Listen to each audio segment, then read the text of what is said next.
those things with people unknowingly. Unknowingly, we make purchases. We think we have to go into a physical store or location. We don't, because we're a storehouse. Right. So it's important that when we exchange, simultaneously there are so many impressions that transpire that we don't even know. And even in our past, those impressions are still in our minds. That's why we have to commit our thoughts to the Lord. He'll be able to wash those impressions from the past off of your mindset. But we have to lean to Him. We have to commit everything that we receive. We have to commit to Him to make sure that it's sure and to make sure that it's pure. So we have to lend our thoughts. Question is, why will our thoughts be established? Answer is because we have committed ourselves, our entire being, to the internal purposes of God and not the temporal purposes of man. Man purposes are temporal. We can't afford to lend our thoughts to temporal things because we have to lend our thoughts to eternal things. It's very important that we do that. We must commit our thoughts back to the originator of the thoughts. So once we commit our thoughts back to Him, He's the originator of all thoughts. But our perception won't allow us to display and apply those thoughts in the measure that He released us to. Example, damaged thoughts get sent back to the sender. We use one more example.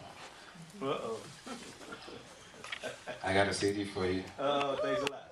Oh, thank you. Happy belated Merry Christmas. I gave a CD to Apostle. Apostle, can you do anything with that CD? No. Why? It's damaged. It's a damaged good. So when damaged good come to you via UPS or QVC, you're going to immediately, I'm going to send it back. I don't want anything that's damaged. I can't do anything that's damaged. He can't put that in his DVD player or CD player. He's going to push that thing back to you. And what we have to understand is that if we submit the right word with the wrong expression, it is a damaged good. It's a damaged good. Because when we are in a posture of counseling one another and conversing with one another, we got to make sure that we're committing those thoughts unto the Lord to make sure that those goods aren't damaged. But it's okay if the goods are damaged. That's why we have to remain in relationship with one another. And a damaged good could immediately get fortified and renewed into something that's pure and something that can be sown to other individuals. That those things can't be undeliverable and sent back. If it's sent back, then we have to examine ourselves and ask ourselves, did I counsel that person or give that person the right conversation? Was the timing right? Was my emotions right? Was my motivation right? Did how I express it, did they understand what I said? And we see that many times we express things and people can't understand them. Number one is because their heart is not in the right place and they can't perceive what we're saying to them. The second thing is that we can sow something in incorrect timing, and then that it can become a lie to them because they don't understand what we're saying, so they don't believe in the truth. And anything that's not a truth is a lie. Our meetings, our relationships, prayer, service, casual fellowship are very, very, very, very important. Very important. At times we can perceive these things as routine and laborious because we take each other for granted, and we should refrain from doing that, because right now we're in a season where we're learning to receive from one another. And if we can hear the sound, we can walk in the direction of the light that is spoken. But we have to remain tuned in. Someone can say something to you and you can hear it in the wrong measure, and you can perceive it as a damaged good when really it was good as gold. We really have to understand that. Can we go to Genesis 1 and 2? Well, yeah, 1 and 2. The casting down of crowns. The casting down of crowns. I'm going to read out of Amplify, starting in verse 2. The earth was without form and an empty waste, and darkness was upon the face of the very great deep. The Spirit of God was moving, hovering, brooding over the face of the waters. And God said, let there be light, and there was light. Every time we come to prayer, every time we come and fellowship, every time we come and praise and worship God together, God is saying, let there be light. Yeah. Let there be light. Every time we get into a conversation with one another and somebody gives us wise counsel, let there be light. Let there be light. That's right. At times we can't perceive the light because it's too bright for us. Because I believe that we look at the wrong eye many times in certain situations. But every time we come together, whether it be a phone conversation, whether we go out to lunch, dinner, whether we chat on Facebook, let there be light. Let there be light. Every time, let there be light. The casting, well, this is a crown that has to be cast down. When we perceive things, relationships with one another as laborious and routine, that is a crown that has to be cast down. We can't afford to become distracted by what we perceive as laborious activity. We can't, that's a smell that we can't come under. We can't be hypnotized by that smell. We have to be captivated by the scent of purpose.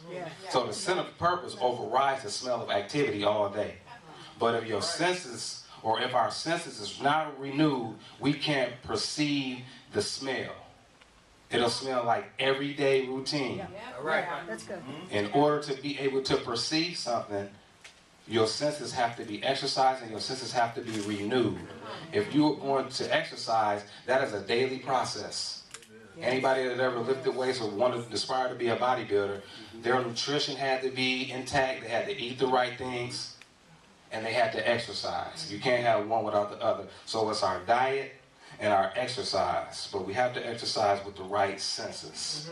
The casting down of crowns also deals with sin consciousness. Yep. No more sin consciousness. Sin consciousness will lead us into complacency. Because we get concerned about what we're not doing instead of focusing on what God called us to do. And many times people start doing things and they compare themselves to what other people do, but you can't compare your purpose or your assignment to anybody else because every part of the body is different. I was sharing an example with one of my students today, and I shared with a person, I said, now I dare you to take your hand off, cut your hand off and put it on your foot and put your foot on your hand. And I bet you won't have a right walk. So each part of the body is different, but it serves a specific purpose. Each part of the body is different in expression, but it serves a specific purpose. But we have to get in right position. We have to get in right order. We have to get in a place where the gift that God placed on the inside of us is most effective. Amen. I can't sing. I'm not trying to sing. That's not where I'm most effective at. I know where God has called me as far as the ministry to be most effective. I'm going to stay in my lane. It's a song by Kiera Shear. Stay in your lane. Know your lane. We have to know our lanes. We have to be content in what God has called to do. And when we're content, we'll be able to move forward with the right heart and we'll be effective for one another. Complacency. This is from God's daily promises for men. Complacency. When we become complacent, we think too little about something or someone that deserves greater attention. Oh, amen. Say that again. Yeah, I'm coming. When we become complacent, we think too little about something or someone that deserves greater attention.